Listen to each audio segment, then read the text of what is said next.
Hey guys, it's Reese, and today I have a super fun video for you, so let's just jump straight into it. If I sound a little off, it's because I'm a bit sick, so sorry about that, but I had to film this so I could upload it. So in this video today, I am having Harry Day, which means that in one day I am going to both the Harry Potter studio tour in London and Harry Styles concert at Wembley Stadium. This actually wasn't my original plan for my trip to London, but the day that I was supposed to go to the Harry Potter studio tour, there's actually going to be a rail strike in London, which means that the underground and the rail system, both of which we needed to get to the studio tour, we're not going to be running. So thankfully we were able to switch our studio tour reservation to Sunday, which was also the day that we were going to the Harry Styles concert. Now obviously, I'm not in England right now, I'm in my bedroom, and that is because although I did get a lot of fun footage, I didn't really explain anything, so I'm just here as a narrator to break it up a little bit and let you guys know what's going on. So to start off the morning of the studio tour, we had a pretty early reservation time, like 10, so we got up, got ready, and then headed to the underground.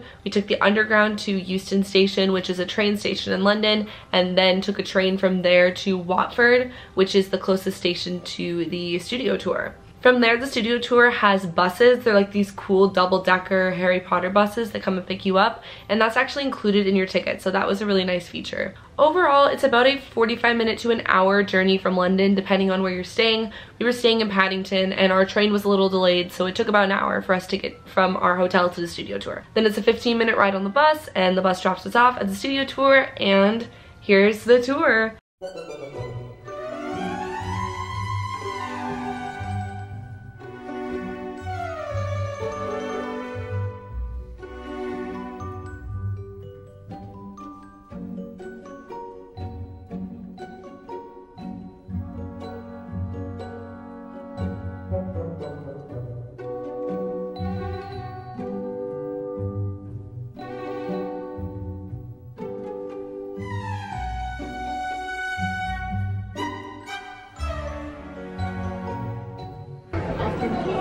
It's Ron's bed. I think that's Harry right there.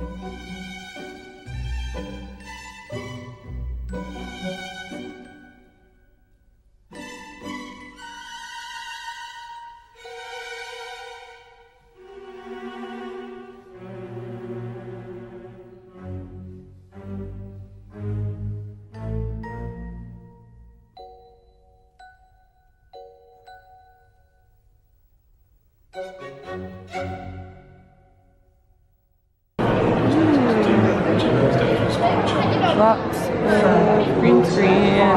Oh, there's a flying car.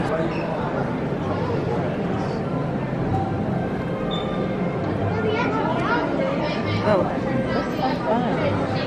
Where's the dress? Oh, over there. Yeah.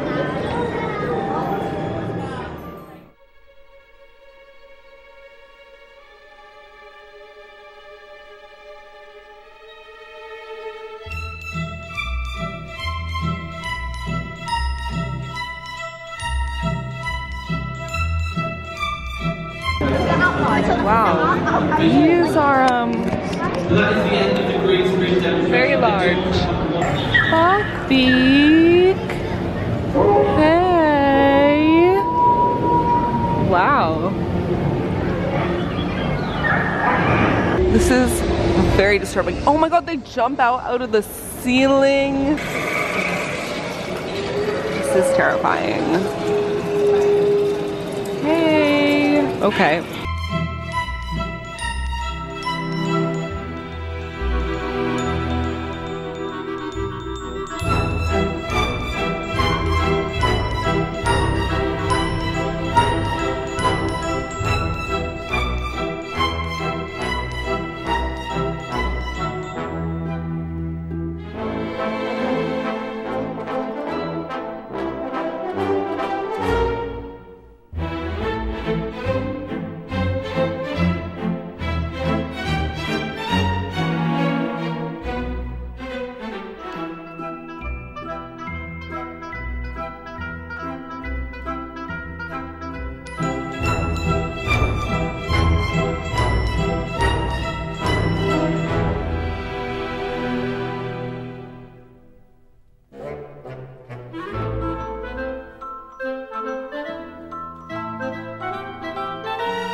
this from below. Like, this thing is so big. Damage is being done. So yeah, after that we did the reverse journey back to our hotel. The studio tour was literally one of my lifelong bucket list items. Like, I've wanted to go there absolutely forever. I've been a Harry Potter fan since I was 6 years old. So being able to walk through those sets, like the Great Hall, was just so surreal and it was so amazing. The whole experience from start to end took us about 3 hours, including eating lunch in the place in the middle. But just like a tip in case you're going, like the food was fine in the middle, but after we got through, there's another hall that you can eat in either at the beginning or once you finish the tour, and the menu was way better there, but we had already eaten in the middle, so we weren't able to eat that. So yeah, once we got back, we took a couple hours to have some downtime and get changed, and then we were up and we were heading to the Harry concert. It took us about like half an hour to get from Paddington to Wembley. We just had to change our line once, and once we got there, the stadium was so massive. They had the giant like Love on Tour banner, so we took some fun pictures outside. Then we waited 45 minutes in the merchandise line, and after being in the line for about 30 minutes, people started coming back and saying they were sold out of most stuff, which was very frustrating. Thankfully we got to the front and they still had the shirts that we wanted in our size, but they unfortunately didn't have the tote bag, which is like the #1 thing that everybody wants from the tour. That does have a happy ending though, so just stay tuned. And then, even though Harry was supposed to go on at 8:45, I did not know this, but there's like a curfew law. I don't know if it's London or England, I don't know. But he actually went on 20 minutes early, so the literal second we started walking down to our seats, he went on the stage while we were still walking down, and we still had no idea where our seats were, so we proceeded to walk the entire wrong direction in an aisle past a bunch of people, and I was like, oh, I think I see our seats, and then I realized we were going the whole wrong direction, and the guy who was like saving the seats was like, these aren't your seats, and I was like, oh, this is so embarrassing, I'm so sorry. So basically like halfway by the time Music for a Sushi Restaurant was over was finally when we got all the way back to the top, all the way down and around into our seats. So it was fine, we just missed half of the song, but it was really scary because I wasn't expecting him to go on and I hate to like miss the beginning. But yeah, after that everything was fine, and here is footage from the concert.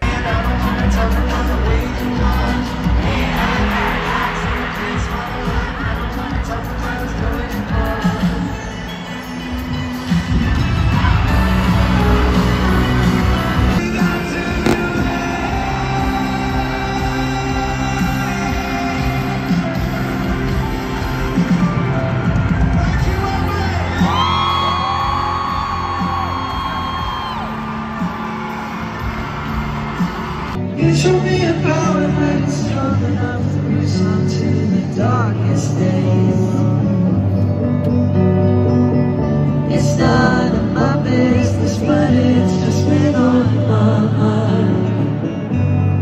Lead up, lead up, get it, up. Oh yeah, oh yeah, oh yeah, oh yeah.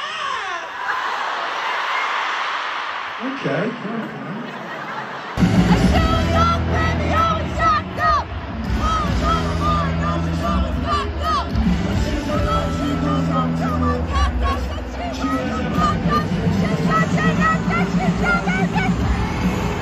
Once the show was over, we sprinted out a little bit before the end of Kiwi just to try and beat some crowds. I luckily spotted at the merch stand right by the exit that they still had the tote bag. So I ran into the line, there was no one else there, and I was able to snag the tote bag on my way out, which I'm so glad about because we used it the whole rest of the time that we were in London to carry all of our stuff around. It's massive. It's the biggest tote bag I've ever had. Then from there, getting from the stadium, we were on the exact opposite side of the stadium as the underground station.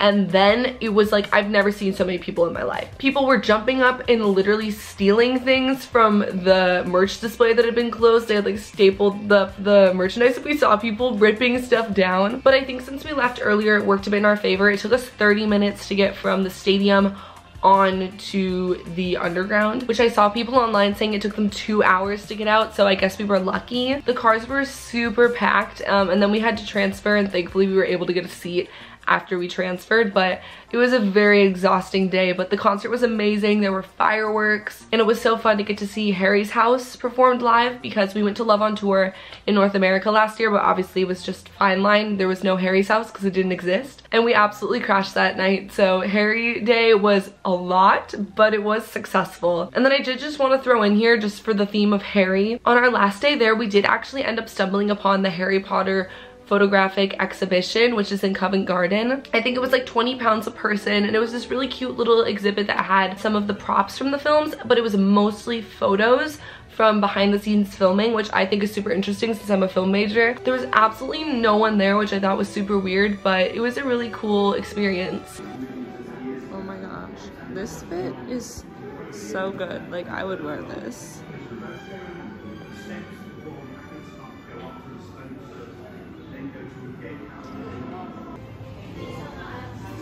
There is like no one here. This is so confusing, but like this is very cool.